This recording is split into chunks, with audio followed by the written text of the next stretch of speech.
లోక్సభ ఎన్నికలపై ఫోకస్ పెంచింది కాంగ్రెస్ పార్టీ. ఇవాళ గాంధీ భవన్లో తెలంగాణ ప్రదేశ్ ఎలక్షన్ కమిటీ భేటీ కానుంది. PEC committee chairman CM Revanth Reddy అధ్యక్షతన సాయంత్రం 4 గంటలకు సమావేశం కానున్నారు. ఈ సమావేశానికి ఏఐసీసీ ఇన్ఛార్జ్ దీపాదాస్ మున్షి హాజరు కానున్నారు. ఇప్పటికే ఆయా లోక్సభ నియోజకవర్గాల పరిధిలో టికెట్ ఆశిస్తున్న నాయకుల పేర్లను డీసీసీ అధ్యక్షులు తెలంగాణ ప్రదేశ్ ఎన్నికల కమిటీకి పంపించారు. ఇవాళ కూడా మరికొంతమంది జాబితాను అందజేయనున్నారు. డీసీసీ అధ్యక్షుల నుంచి వచ్చిన జాబితాలోని నాయకుల పేర్లను పీఈసీ పరిశీలించనుంది. అర్హులైన నాయకుల పేర్లతో ఓ జాబితాను రూపొందించనుంది.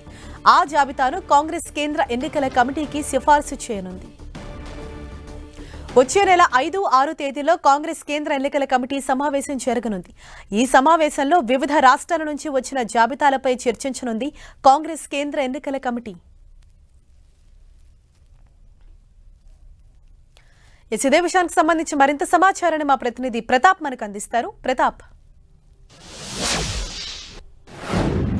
సరిషా, లోక్సభ ఎన్నికలపైన కాంగ్రెస్ పార్టీ ప్రత్యేకమైన ఫోకస్ పెట్టిందని చెప్పుకోవచ్చు. తెలంగాణలో కాంగ్రెస్ పార్టీ అధికారంలో ఉన్న నేపథ్యంలో ఇక్కడ మెజార్టీ స్థానాలన్నిటి కూడా కైవసం చేసుకోవాలని ఇప్పటికే వ్యూహరచన చేస్తుంది. దీనికి సంబంధించి కూడా ఎలాంటి వ్యూహంతో ముందుకెళ్లాలి, లోక్సభ ఎన్నికలకు సంబంధించి ఏ విధంగా ముందుకెళ్లాదానికి అంశానికి సంబంధించి కూడా పీసీసీ చీఫ్ రేవంత్ రెడ్డి అధ్యక్షతన ఈరోజు సాయంత్రం 4 గంటలకు గాంధీ భవన్ వేదిక కూడా ప్రత్యేకంగా సమావేశం కాబోతుంది. ముఖ్యంగా ప్రదేశ్ ఎలక్షన్ కమిటీలో దాదాపు 28 మంది సభ్యులు ఉంటారు. 28 మంది సభ్యులందరూ కూడా ఆహ్వానించడం జరిగింది.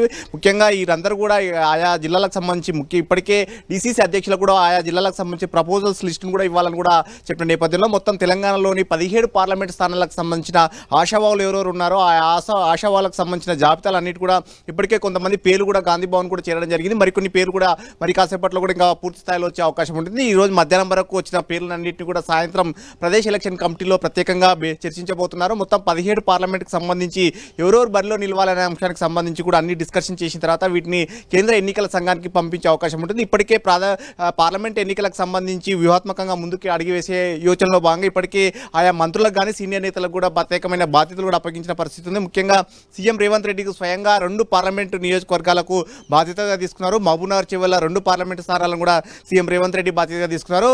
మరో 2 స్థానాలు డిప్యూటీ సీఎం బట్టి విక్రమార్క సికింద్రాబాద్, అదేవిధంగా హైదరాబాద్, ఈ 2 స్థానాలను కూడా డిప్యూటీ సీఎం బట్టి విక్రమార్కకు బాధ్యత అప్పగించడం జరిగింది. మరో మంత్రి, కీలక మంత్రి పొంగులేటి శ్రీనివాసరెడ్డి, ఆయన కూడా 2 స్థానాలను కూడా బాధ్యతలు అప్పగించిన పరిస్థితి ఉంది. మహబూబాబాద్, ఖమ్మం, ఈ 2 పార్లమెంట్ స్థానాలను కూడా పొంగులేటి శ్రీనివాసరెడ్డికి అప్పగించిన పరిస్థితి. మిగతా మంత్రులకు అందరూ కూడా చెరొక పార్లమెంట్ స్థానాలను కూడా అప్పగించిన పరిస్థితి.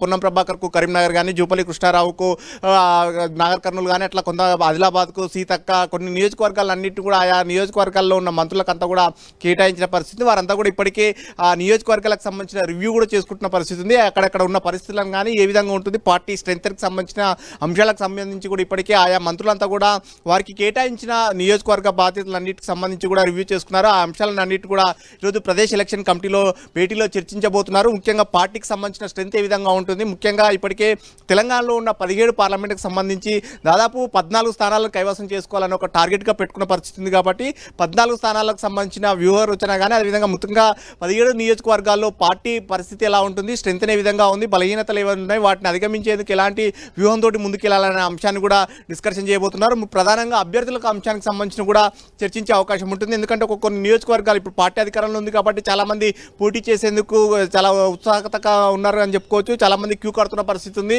ఈ నేపథ్యంలో కొంతమంది గత అసెంబ్లీ ఎన్నికల్లో పోటీ చేసి ఓడిపోయిన వారు కూడా మళ్ళీ పార్లమెంట్ ఎన్నికల్లో పోటీ చేయాలని ఒక ఆలోచన చేస్తున్నారు. కానీ పార్టీ అధిష్టానం మాత్రం, ఏఐసీసీ మాత్రం అసెంబ్లీ ఎన్నికల్లో పోటీ చేసిన వారికి పార్లమెంట్ ఎన్నికల్లో పోటీ చేయడానికి వీల్లేదంటే ఒక నియమ నిబంధన పెట్టింది. కాబట్టి కొన్ని ప్రత్యేక పరిస్థితులు ఏమైనా ఎగ్జామ్షన్స్ చేయాల్సిన అవసరం ఉంటుందా, తెలంగాణలో నెలకొన్న పరిస్థితులు ఏంటి అనేది అంశానికి సంబంధించి కూడా చర్చించే అవకాశం ఉంటుంది. ఈ అంశాలన్నిటి కూడా చర్చించిన తర్వాత ఎవరెవరు ఇంపార్టెంట్ ముఖ్యమైన వ్యక్తులు ఉంటున్నారో వారికి సంబంధించి కూడా కేంద్ర ఎన్నికలకు సంబంధించిన కేంద్ర ఎన్నికల సంఘానికి కూడా పంపించే అవకాశం ఉంటుంది.